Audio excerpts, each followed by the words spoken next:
Good evening, everybody. My name is Khalid Fahmy, and I'm the director of the Center for Islamic Studies at the University of Cambridge. And we welcome you to this very special event. This is our first of public talks that we hold every other Thursday during term time. And this is the first we have online. For reasons that I'm sure all of you understand.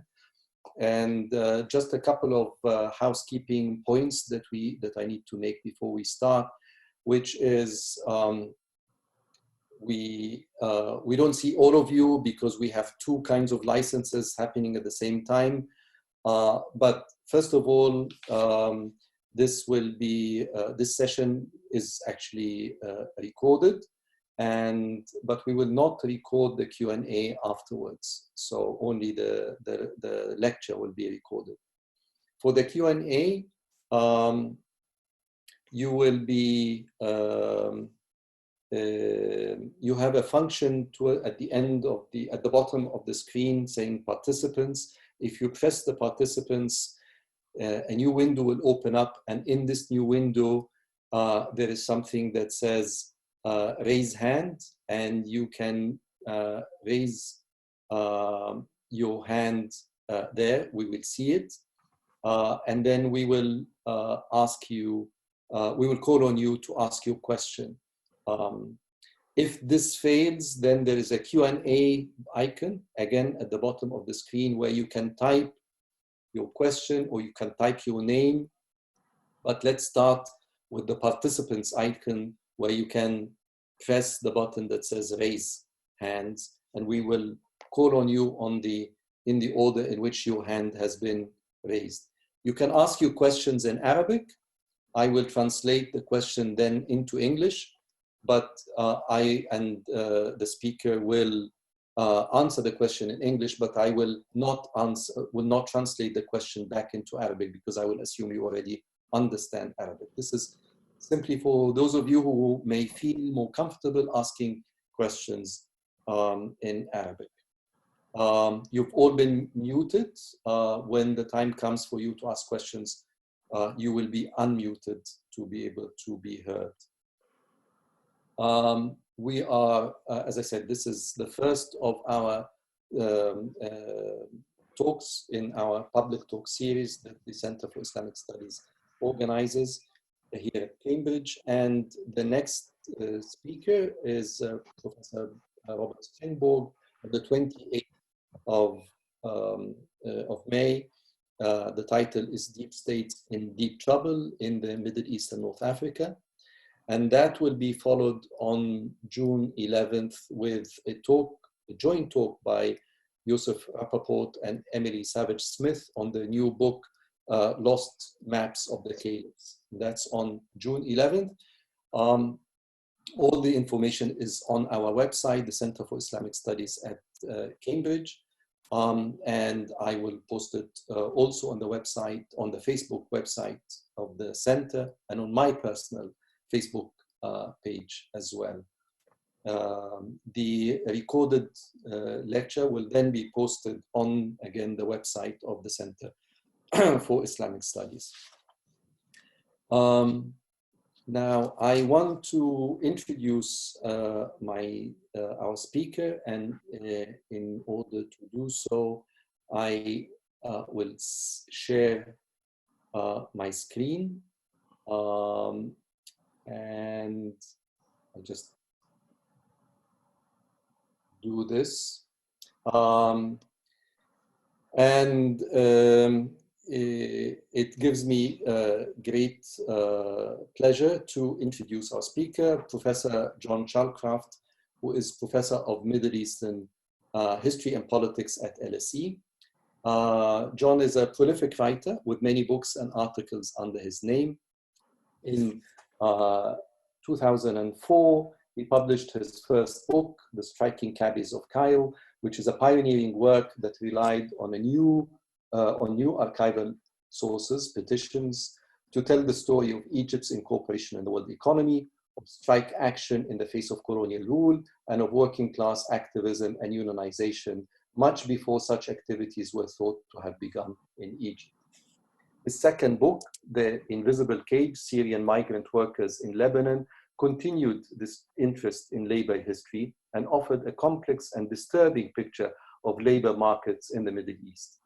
Based on a combination of social history and ethnography, it uses Gramscian theories of hegemony to explain with much empathy choices of and coercions on and befalling Syrian workers in what he calls the invisible cage. John's latest book, Popular Politics in the Making of the Modern Middle East, is a truly magisterial work that offers what many consider the definitive account of contentious politics in the modern Middle East.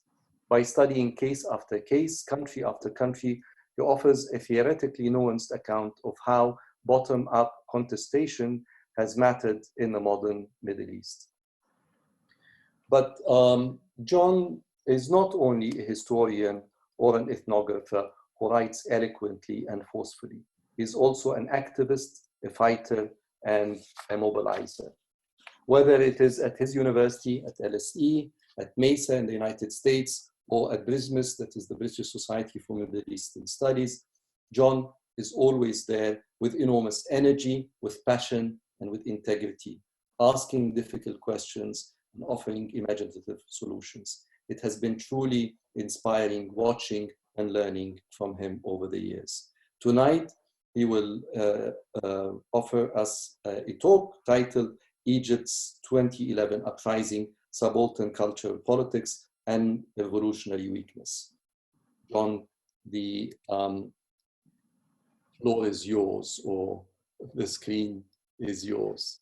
Okay, well, look, thank you so much, Khaled. It's a very humbling introduction you give me, and it's really wonderful to be here in front of so many people. And thank you so much for organizing this public talk with the Center for Islamic Studies, and to you, Neil, and to you, Khaled, for setting this up. And it's a great pleasure to be here to present this paper, which I will put on my screen now and hope that you can see it. All right, so wonderful. Thank you very much. Why don't you move to the slideshow rather than the whole... Oh, yes. I thought I had done. There it is. Yes. Okay, so you think we're ready to get started. So I think the format is I'm going to speak for about 45 minutes. Is that right? That's correct. Okay. So, and don't hesitate to sort of, you know, tell me when there's 10 minutes to go or something, please. So, okay, so this paper is entitled Egypt's 2011 Uprising, Subaltern Cultural Politics and Revolutionary Weakness.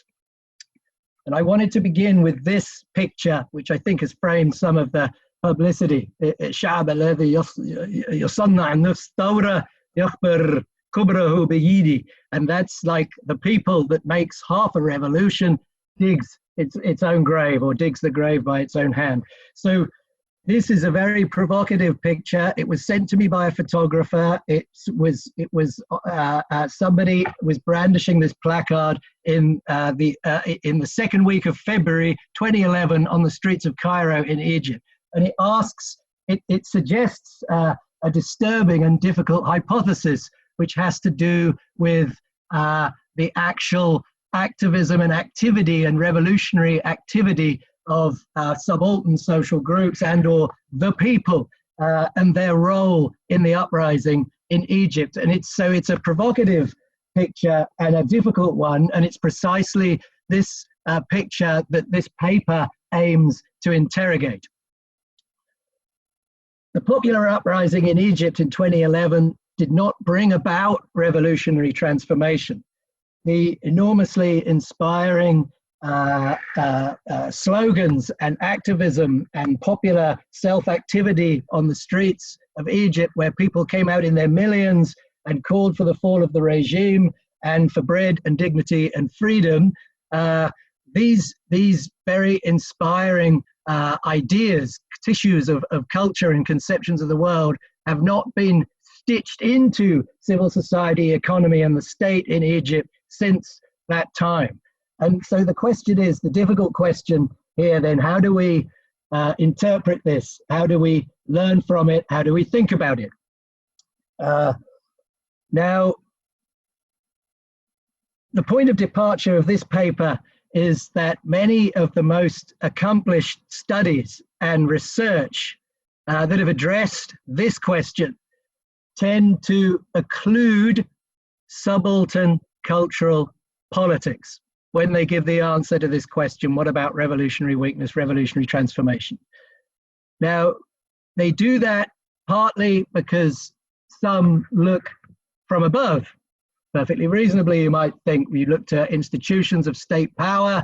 I noticed Bob Springborg's here, his accomplished work on the deep state and the army, Jason Brownlee and others looking at the ruling party, and so on. So people who look from above, and also even at interstate politics, the bankrolling of the Sisi regime by the GCC states and so on, in terms of trying to explain revolutionary weakness. Others have looked more at political economy in a kind of critical and historical sociological sense, Gilbert Ashkar, Adam Henia, Roku, and others, where they look at different kinds of crony capitalist formations and forms of state power. And this sort of tradition continues among those who look at things like counter-revolution, like Jamie Allinson, who looks especially at the powers of counter-revolutionary elites. There are others who don't look at subaltern cultural politics because they focus, again, with some real justification, on, for instance, the activities of middle-class activists. And this is all, accomplished research. But there's a danger here, of course, of not looking at popular struggle. There is the scholarship that does look at popular struggle, but and again, very significant and important work has been done, but it often focuses on, in a way, on popular struggle in a way that doesn't go very far in broaching questions about cultural politics. So there's a focus on material needs, there's a focus on strategic and organizational deficits, and there's a talk and discussion and important research on subaltern impulses. Works of like Maha Abdurrahman and Alexander and Mustafa Basyouni, Asif Bayat, Joe Biden, Brecht de Smet. Again, this is important work, but there's a sense in which, whereas it looks from below, it looks at popular struggle, does it really do justice to the cultural politics of popular activism? So this paper, with this point of departure, draws on Gramscian perspectives on praxis and popular struggle. So it draws on the work of Antonio Gramsci, the Italian, the thinker, the activist, the revolutionary communist who died in Mussolini's prison, or because of Mussolini's prison, in 1937.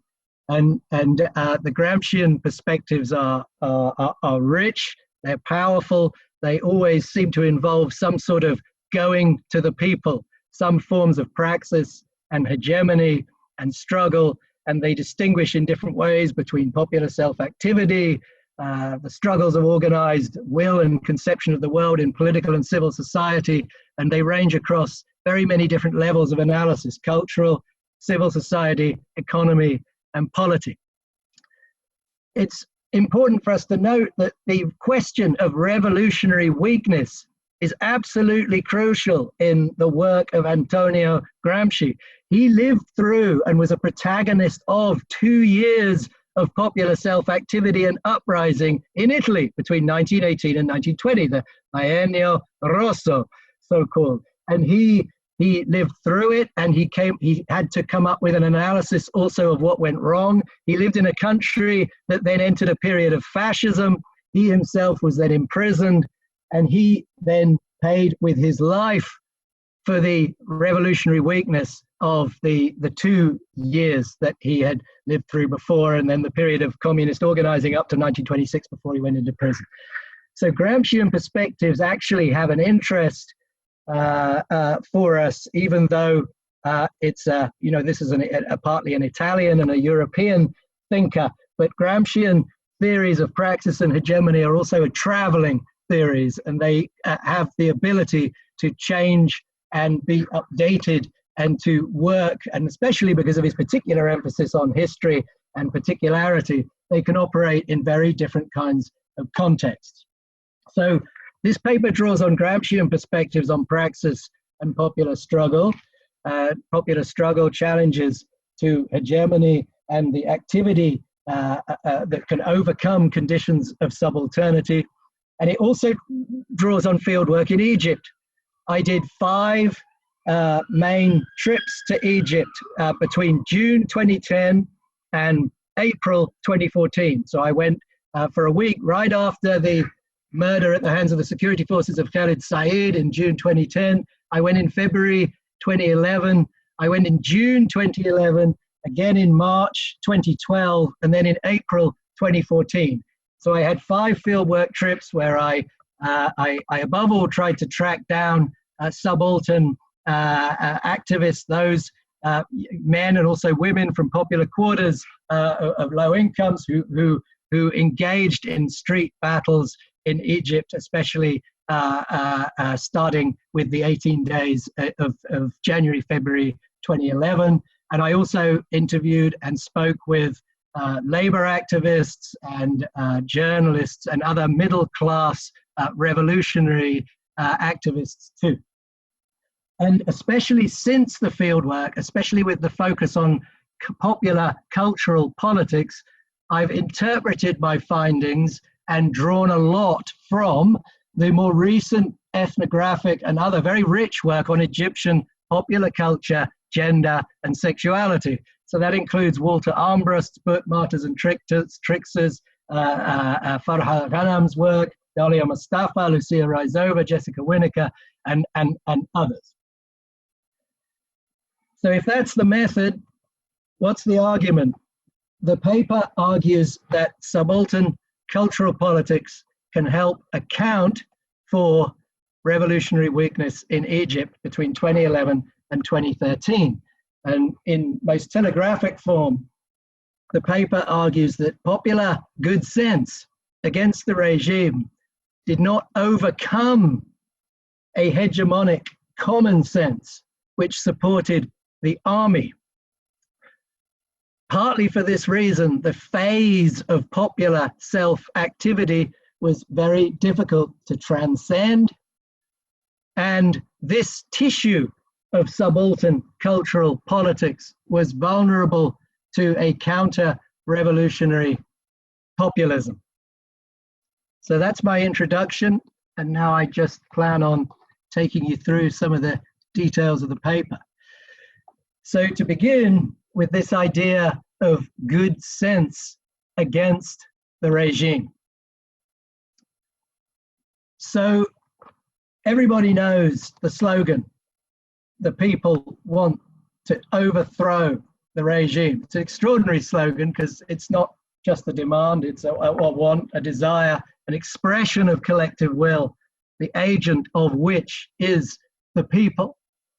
But it is interesting, looking at the existing scholarship, it struck me the lack of definition as to what is meant in this tissue of popular culture by the regime and what is meant by the people. And so part of this investigation tries to look into that through those interviews and conversations that I had. And just so the idea of this slide is just to lay out some of the layers of that popular good sense against the regime. And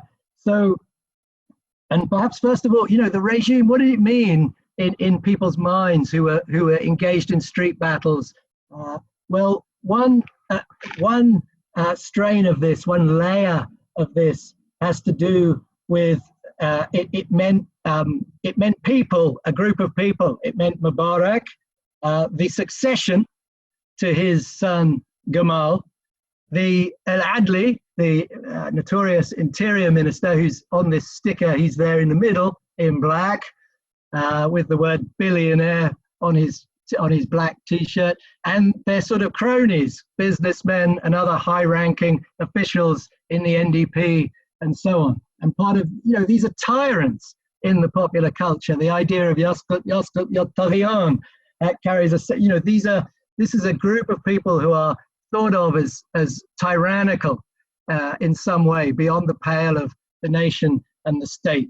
And this sticker that I've put up here is quite illustrative of a sort of a second layer of this good sense, whereby the people that depicted the regime as a kind of a corrupt team, Muntakhab al-Fasidin, a group of those who are sort of given over to corrupt ways. And that refers especially, yes, to the way in which their personal interests were being put above whatever conceptions of the public good there were. And that refers to the activities of the state and the activities of business.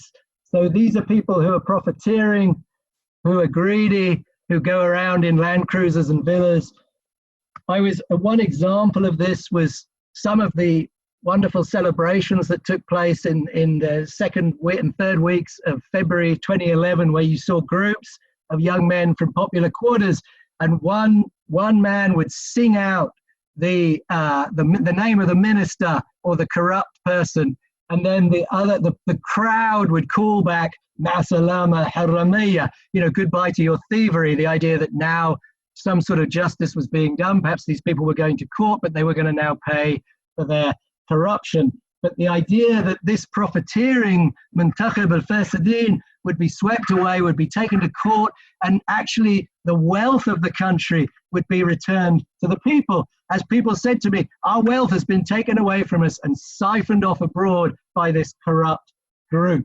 And partly this kind of subaltern cultural politics is present in the idea of tathir, the cleansing of the workplaces and the factories, the cleansing of them from profiteering private businessmen on the one side, those who had started to buy up the previously publicly owned assets. This came out very strongly, actually, in an interview with Mustafa Basyuni right back before in June 2010. But because, with the privatization of the industrial workforce, you have this idea of profiteering businessmen who you are opposed to, and you need to cleanse them, but also remnants now from the now apparently fallen group of profiteering the prop team apparently at the heart of the state, who are to be cleansed from workplaces and factories in order to bring back different kinds of rectitude and justice. And it comes out strongly in this idea of baltagia, of thuggery, whereby this group of men get associated with the idea of baltagia. They become associated with thuggery. And this is something actually that Farha Ghanam points out quite strongly when she's talking about the Battle of the Camel.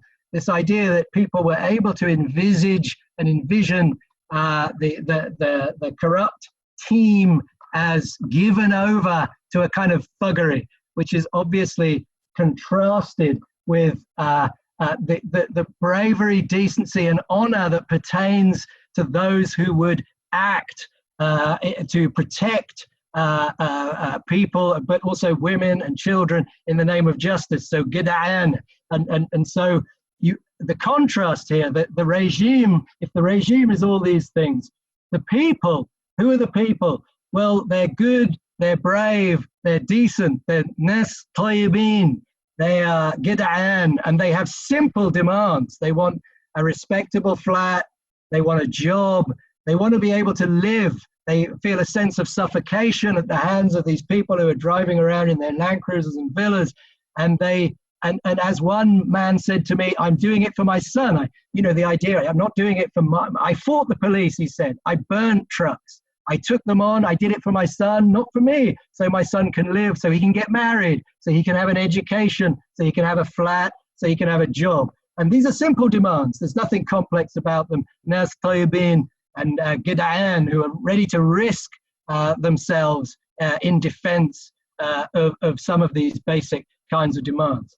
And you also, of course, have in this good sense the appearance of women in historical and political protagonism in public spaces, who enter into this fold of those, and as Ghanem points out, Gida'ana, they can also be brave and decent and respectable women, even on the streets, pushing back against ideas about shame, and they're being protected by real men on the streets. On the other side, a kind of masculine honor that's deployed in protective mode. And of course, this has many valences, but on the positive side, you know, in Gramsci, good sense and common sense, the positive features of good sense are never wholly positive. And but on the positive side, these men are these are those who are depicted in the middle class discourse as loiterers, as criminals, as drug addicts, and indeed as Baltagia.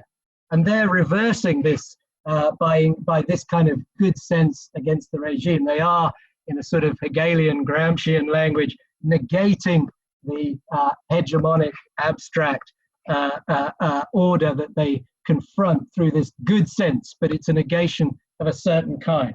So on the one side, and probably familiar to us, although I do suggest that it's surprising that people don't define this good sense very much, you have a good sense against the regime. Another thing that's familiar to us, though, is that in anyone who knows anything about Egypt, there's a tremendous sense, a kind of hegemonic common sense. The good sense against the regime seems to coexist, perhaps paradoxically, perhaps not, with a strong popular sense of a kind of a trust in the army. It's redolent of the trust in the Egyptian armed forces. It's redolent of this Gramscian phrase when he speaks about hegemony as a spontaneous philosophy that accords trust, confidence, and prestige among great masses of people to a fundamental leading group. So you have this, and this is clearly, you know, well known. It's just this, but in the paper, I just seek to sort of unravel some of the connotative articulations that are at stake in this hegemonic common sense. And, you know, the idea of hegemonic common sense is that it's something that's partly diffused by ruling groups and middle classes and absorbed sometimes uncritically by subaltern social groups. But I single out sort of 5 or so themes, the way in which this trust, this confidence, and this prestige is developed in popular culture. And the first is this quite powerful suture, this connotative articulation between the popular will and the army. And of course, it's this famous phrase, the army and the people are one hand. And see, this is not just a strategic or a tactical slogan, as it appears in Neil Ketchley's accomplished book. It's also an expression of a more slow-moving popular cultural politics. The identification of the popular will, popular sovereignty, what the people want, with the army itself, and the constant refrain that you get on one got speaking to those from humble backgrounds who participated in activity. They kept saying the army are from us. There was this idea, the army are from us. It's amazing how many times that phrase comes up. They're our fathers, they're our brothers, and so on and so forth. And so on the one side, and it's very powerfully expressed during the 18 days, the idea that the popular will is actually embedded somehow in the activities of the army. And it's partly for this reason why you see those people swarming onto tanks and so on. And again, not purely tactical. And it's interesting. I mean, this is, I conducted some interviews with some intelligence officials. And what they said to me was that the army commanders were terribly embarrassed by this popular adulation. It wasn't something they embraced. It was they actually said it was it besmirched the honor of the army. So it was a very curious and complex situation. But anyway, in terms of subaltern cultural politics, the identification with the popular will, second very well-known point, but very powerful, because you get it in Egyptian cinema, you get it in Egyptian popular music, which is circulated on YouTube, and with millions and millions of hits in TV programs, in documentaries. The idea of the army as protectors of the nation, you know, 1973 and all that. It's a very familiar story, but actually the patriotic songs, some of the patriotic songs that are being re-sung during this period, they contain this idea. I mean, some of the songs that appealed quite broadly contained this idea of the army. So, for instance, the army on Suez, that the army is coming to bring back the wealth of the nation by nationalizing the Suez Canal. Some of these kind of songs that were being sung again and circulated more broadly in 2011. So there's that second idea, the identification with the nation. And then you have this identification of the army with manhood, with proper forms of masculinity. And just to give you a flavor of this, one 40-something taxi driver named Khalid, who was from a popular neighborhood off the Pyramids Road, who had fought in the uprisings, explained popular trust in the army to me like this. He said, well, look, the army, they have a great history. They protected the nation in 1973. Unlike the police, they have regala, manhood. They know how to be decisive, hasm, and strong, shadid. This, Khalid explained, was an important quality, something good. To say regala is to say someone is good. He can take care of his affairs. He will not let things slide. He will not let anything happen or do anything. Regala doesn't permit this. The army is strong. Regala is strong. So this sort of idea of, and you know, if you look at Dalia Mustafa's book on popular culture and the military officer is a kind of a masculine figure. As she writes, you know, millions of Egyptian boys want to grow up to become Egyptian officers. And even the whole culture, popular culture around martyrdom is bound up with the idea of the military who defend the borders of the nation in this sort of way that embodies a certain kind of masculinity. But of course, there's another layer to it, which has to do with the economy, which is that the army is associated with turning the wheel of production somehow, with development, with jobs, with technology, with tourism. And the contrast here is it was made and quite widely disseminated, according to my fieldwork, included even and among workers and among people in workshops, that because the army somehow stood for taking the nation forward in terms of prosperity, those who went on strike were actually doing it they didn't, even though these are people who support the revolution, they say, we support the idea of the revolution, but people going on strike now are not doing it because of patriotism or because they support the state, but because they have these narrow sectoral demands that only benefit themselves at a kind of private and personal level. And that's not going to get the country back to work. So you have this sort of powerful opposition between the army as the repository of economic development and striking workers and others as somehow sectoral and self-interested and not doing the right thing at the right time. So, and the final layer of this sort of common sense trust in the army had to do with, of course, the army as the upholders of the security and stability of state institutions. And just to give one flavor of what I mean, this is one quote from one interview. I was told, quote, "There shouldn't be protests against the army because this will leave Egypt weakened. Perhaps Israel will come and hit us. Perhaps anyone can come and take our country."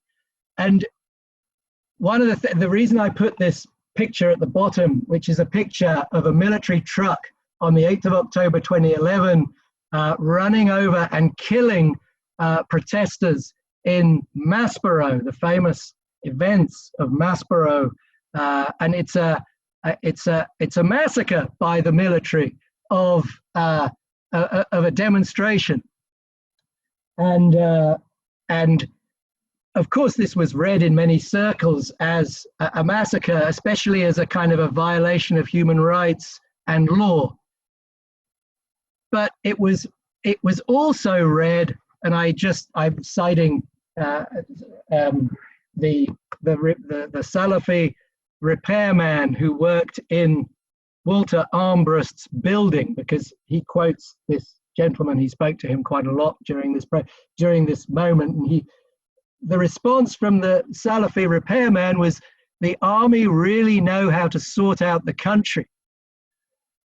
So this extraordinary thing where, you know, the army on the one side is read as carrying out virginity tests, as abusing, as massacring, and as violating human rights and engaging in abuses, but it can also be read as protecting honor and manhood, and above all, the security and the stability of the state.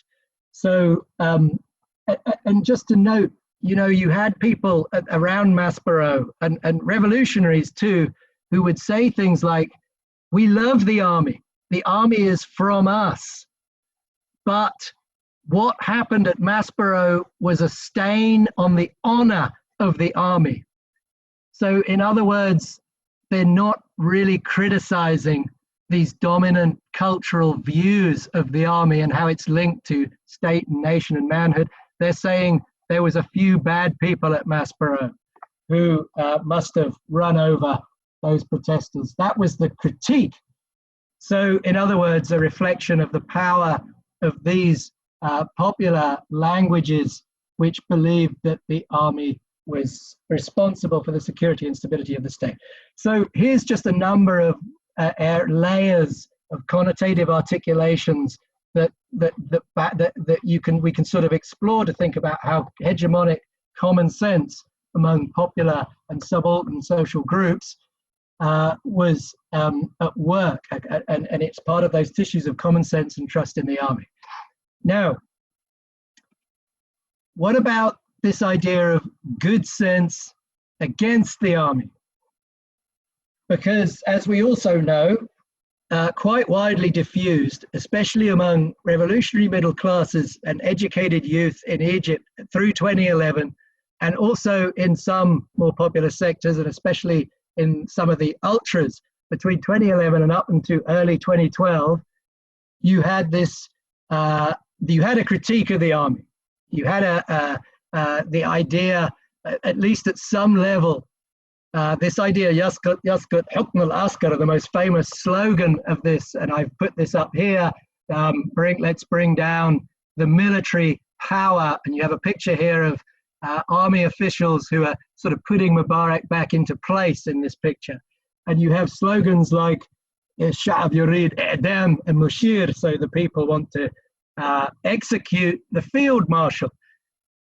And you also had this idea on the streets in Mohammed Mahmoud in November 2011, that the military, alongside others, police, security forces, were dogs and killers who had actually stolen the revolution from the start.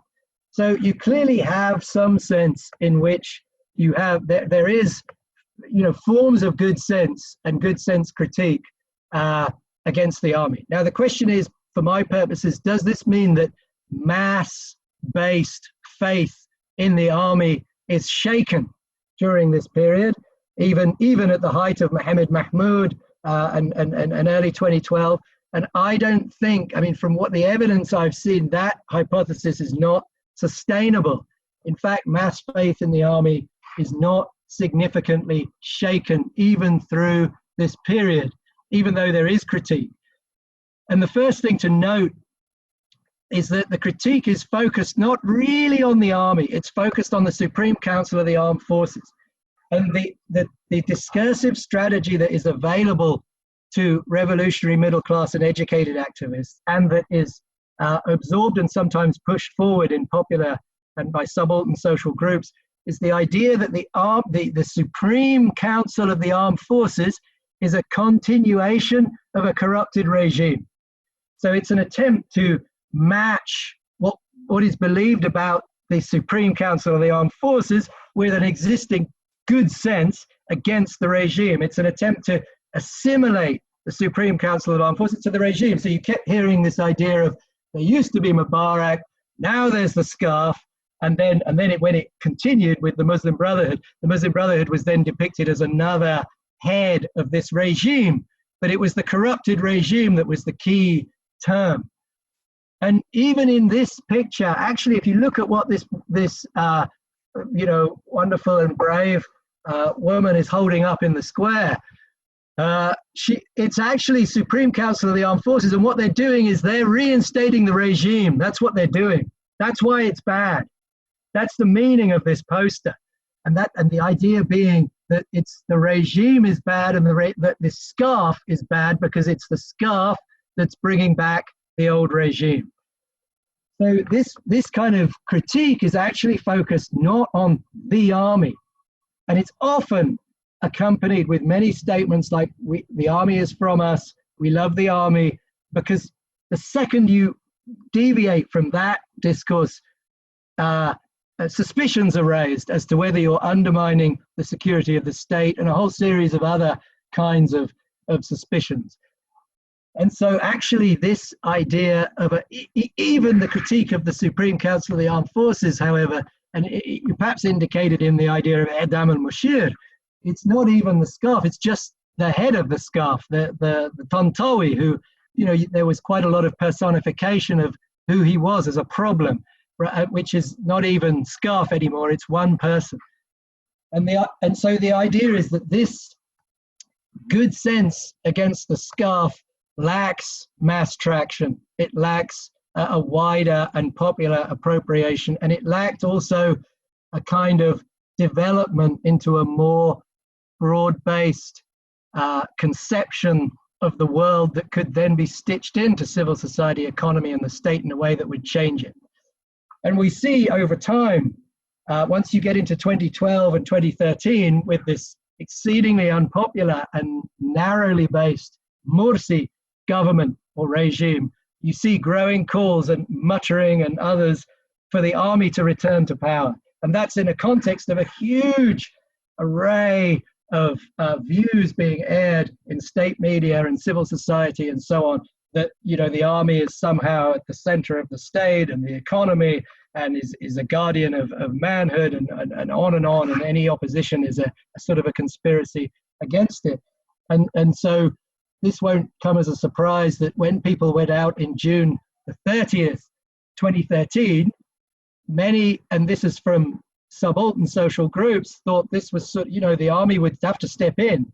Morsi had to be removed, division and civil war had to be avoided, the economy had to be revived. So in short, the good sense against the army doesn't get very far, and it at best it links the Supreme Council of the Armed Forces to a corrupt regime, but in the end there's a lot of continuity going on here. So if we have a kind of good sense against the regime and a common sense trusting the army, which manages to withstand the important critiques of the 2011-2012 period, then what can we make of some of this? How can we analyze it? Well, one finding here, one thing that's striking, is that the common sense trust in the army is very deeply rooted. It's not something that will simply change overnight. It's present. It's not surprising that it's there, because it's there in films, in the TV, in slogans that circulate, in popular attitudes, and so on. But it's also striking that it may have been, in some ways, in a peculiar way, revived during the 18 days, because so many people, when they drew down on the 11th of February 2011, burning with pride about what had happened, many thought, well, the army stepped in, and it stepped in against this corrupt regime, and it delivered on the popular will. And this was very difficult after that time for people for those many who tried to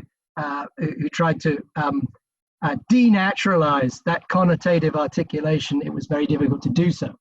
So this is a striking and important tissue of popular culture. But the other thing to think about is that the good sense against the regime, which was also enormously powerful, it is less contradictory with trust in the army than one might think. Because to begin with, during the 18 days, it's how can the army be because we know the army come from the regime, so how can they be the protectors of the revolution on the one side, but on the other, how can they be against the regime?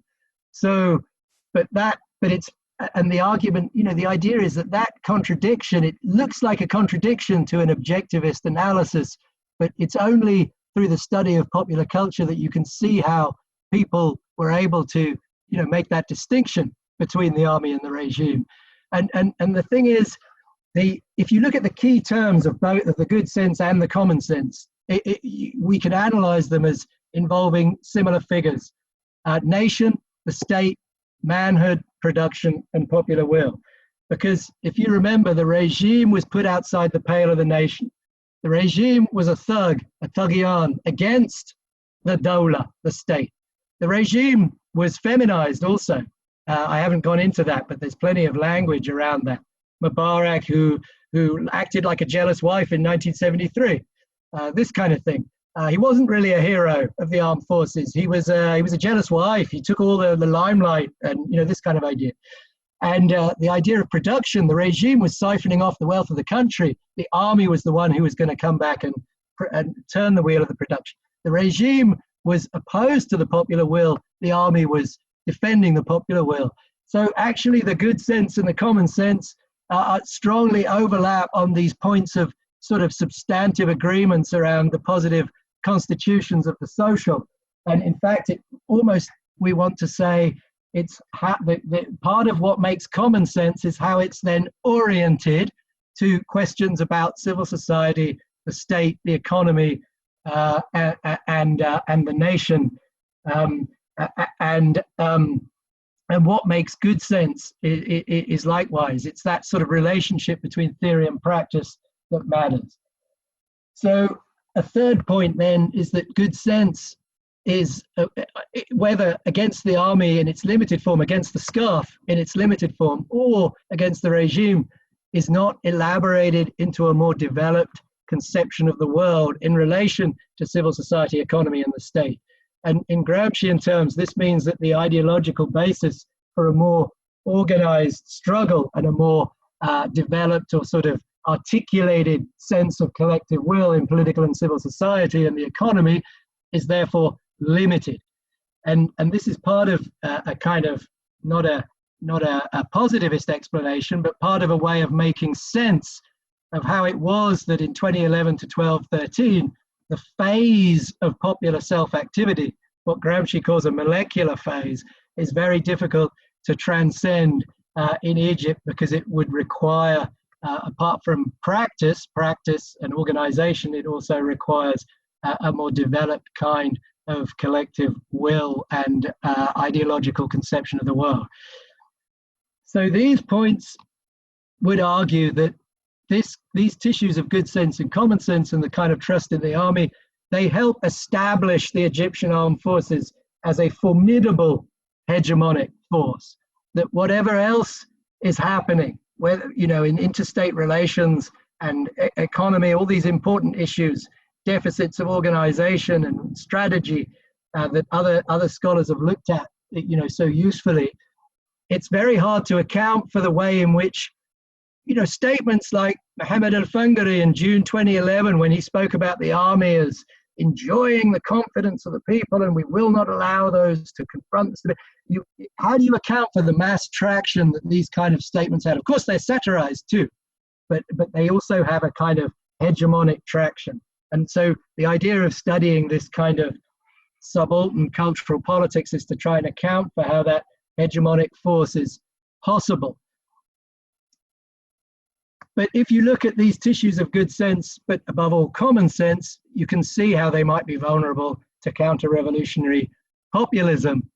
Because if you enshrine the sort of ineffable qualities of the nation, if you decide that it's that which is at stake, rather than, say, the brave activism of particular sections and quite complex sections, the people who made up the revolutionary bloc, if you decide that it's the nation that was the protagonist, or if you decide that it's the state that above all was being corrupted and had to be rescued, these tissues of popular culture, and if you decide that it's manhood, if it's manhood that's at stake, and production as conceived in a certain sort of way, if it's these that are crucial in subaltern cultural politics, then they are vulnerable to the claims of populists, which in a Gramscian perspective is a kind of an alliance between ruling groups, those who diffuse their common sense in civil society, and a kind of romanticized,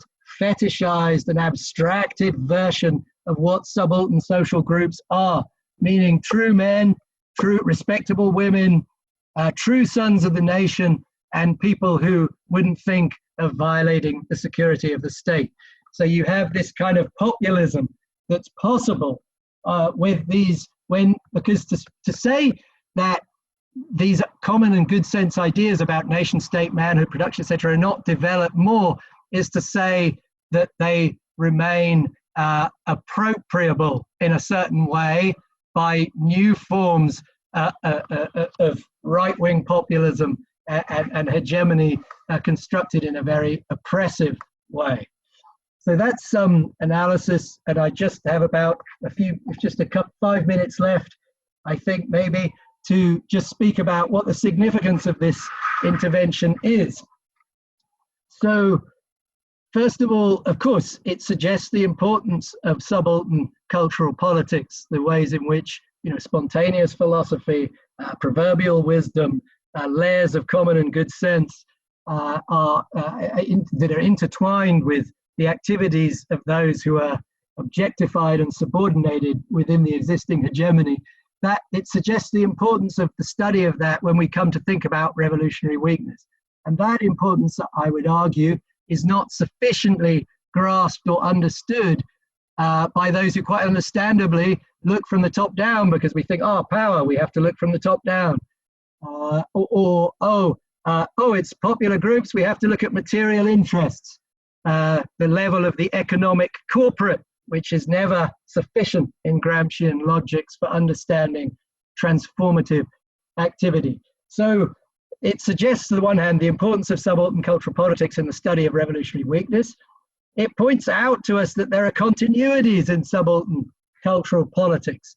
And it's important, because there's a whole cottage industry now, or rather, there's important and valuable work that's being done in social movement studies around interactionist perspectives, but they simply do not capture the slow-moving continuities in subaltern cultural politics over time. And here's a good word from Gramsci on this issue. He says, changes in ways of thinking and beliefs and opinions do not occur through rapid, simultaneous and generalized political explosions. Gramsci has lots of analysis about popular uprisings, syncretic explosions, and he adopts a critical, meaning appreciative and critical view. He says these should not be confused with cultural transformations, which are slow and gradual. So this is an important sort of stricture against interactionist accounts in the recent sort of dynamic turn in social movement studies. And it underlines this Gramsci's distinction between popular explosions and cultural change. These are distinct. They're interrelated, but they're distinct. And we shouldn't overstate the power of such uprisings on their own.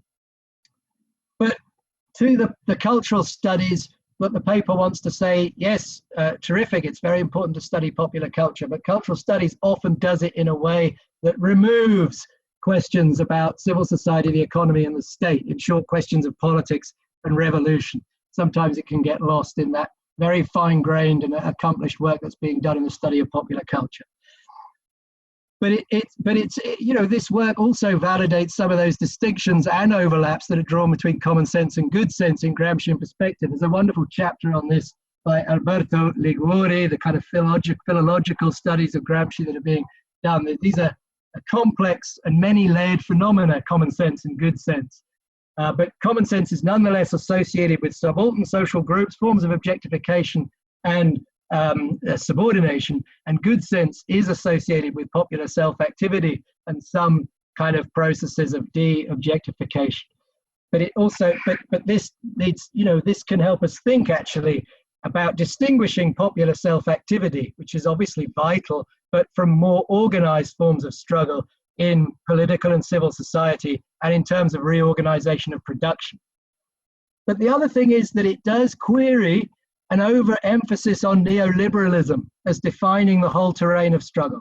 And so this is a sort of a tweak on what we see in Asif Bayat's book, Revolution Without Revolutionaries, because it's the idea that it's neoliberal normativity above all that's at stake in stymieing the possibility of revolutionary change by prioritizing political over economic demands. That, of course, that's a very important point. But it's also true that many members of the educated and revolutionary youth kept saying things like, the poor first, we have to think about economic demands. It's simply not true to say that they simply did not think in those terms. It's a bit more complex than that. And if we look at subaltern cultural politics, it's very hard, if you take it seriously, to see it as a kind of, as simply speaking the language of neoliberalism, but in some different clothes. Is it an epiphenomena of neoliberalism, or does it have a kind of relative autonomy and a form of importance? And I would suggest that this paper would argue that it has importance. I mean, even if you contrast the Egypt case with Syria, you don't find the same tissues of popular cultural politics, and it would be foolish to think that we could generalize, but both of those countries live in a world of neoliberalism.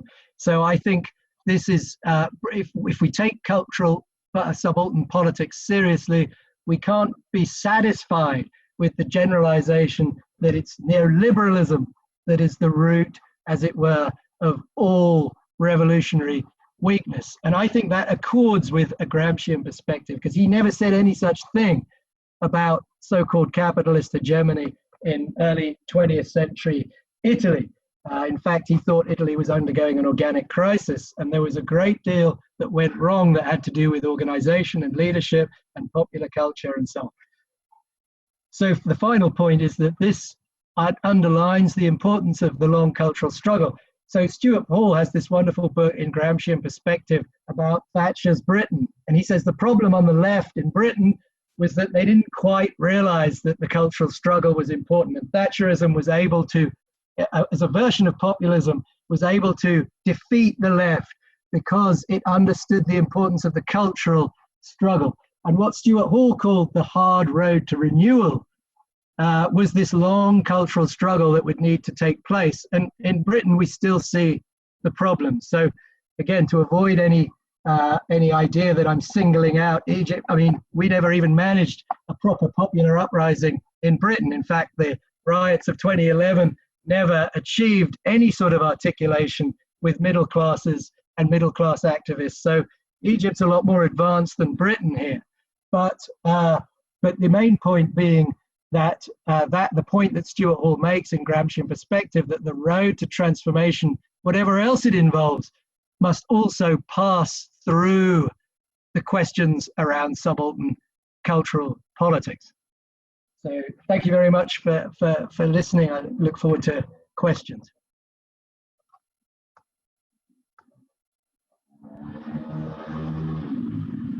Thank you very much, John, for this stimulating discussion.